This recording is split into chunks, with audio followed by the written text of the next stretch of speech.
isso tem any de que Moisena?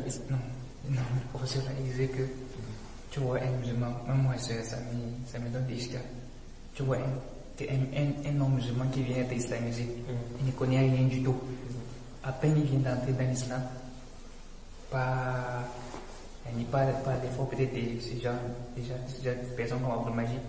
Tu viens directement lui dire que non, Abdul Majid là il est comme ça, déjà il ne connaît rien.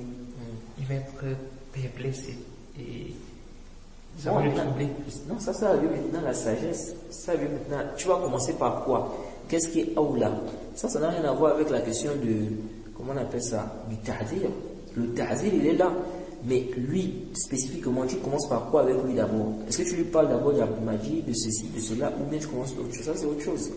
Ça ne veut pas dire que le ta'zir n'est pas là. Parce que le fait que tu ne... Parce qu'il faut faire aussi la différence. Ok, celui-là, je veux commencer avec lui. D'abord, je commence avec lui avec ceci ou cela. Est-ce que quand tu commences avec ceci, ça veut dire que tu vas faire les éloges de, par exemple, par Abdul Majid, tu dis oui, il faut continuer à écouter Abdul Majid, machin. Non. C'est simplement que tu ne parles pas de ce sujet-là. Tu n'abordes pas d'abord ce sujet-là. Parce que tu vois qu'il y a d'abord plus important. Il y a d'abord ce qui est plus grave. Ça ne veut pas dire que non, que tu ne vas pas faire ta radio sur Abdul Majid ou quoi, non. Ça n'a rien à voir.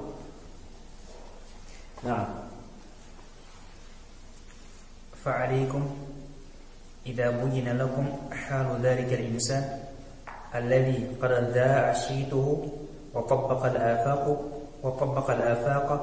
وأصبح مرموقا. Quelqu'un, imaginez quelqu'un, il est attaché, il s'est attaché à une personne.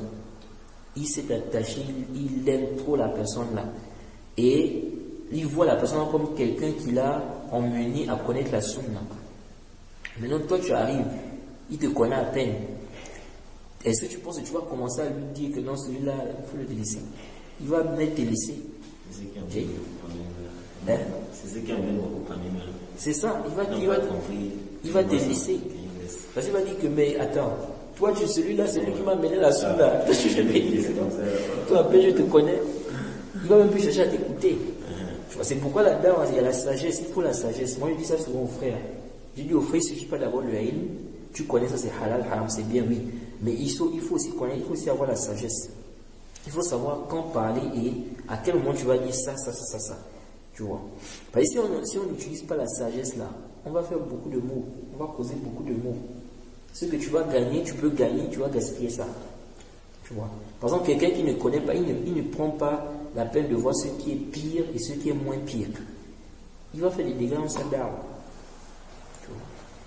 Il va faire fuir les gens dans le désordre parce qu'il est trop pressé.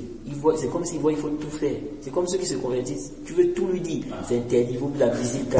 Non, tu ne veux pas tout lui dire, mon frère. La musique, laisse d'abord l'histoire de la musique. C'est un chanteur. Tu lui dis maintenant qu'il arrête là. Tu vois quelqu'un, il aime trop la musique. Il peut lui dire qu'il laisse l'islam. Moi, je me rappelle comment on appelle mon frère, j'avais un frère. Il était dans la musique. Il s'est converti. Quand il s'est converti là, on lui a dit que la musique est haram. Il a pleuré. Il a dit non, il laisse l'islam. Il dit parce qu'il voit ça comme l'hypocrisie. Il ne peut pas être musulman et puis faire la musique. Il a dit non, tu peux être musulman, tu fais la musique, tu es musulman. C'est haram, c'est pas bien. Mais tu es musulman. Hein? Qu'est-ce qui est pire? Que tu délaisses l'islam ou bien tu restes dans l'islam mais tu fais la musique? C'est pire de délaisser l'islam. Voilà. Donc il y a des gens parfois, il n'y a pas la sagesse. Tu viens parler des choses, tu vas bombarder tout, tu veux tout dire. Je ne peux pas tout dire, mon frère. Il faut être doucement avec lui. Vraiment, c'est triste. Même le prophète, quand on regarde, il allait doucement. Aujourd'hui, si on veut mettre la charia maintenant, les peines là, question des peines là dans les pays, vous pensez qu'un président dans les pays du coup, il va venir comme ça et dire, à partir d'aujourd'hui, charia, on va appliquer les peines comme ça. Les gens, ça va soulever un gros dégât dans le pays.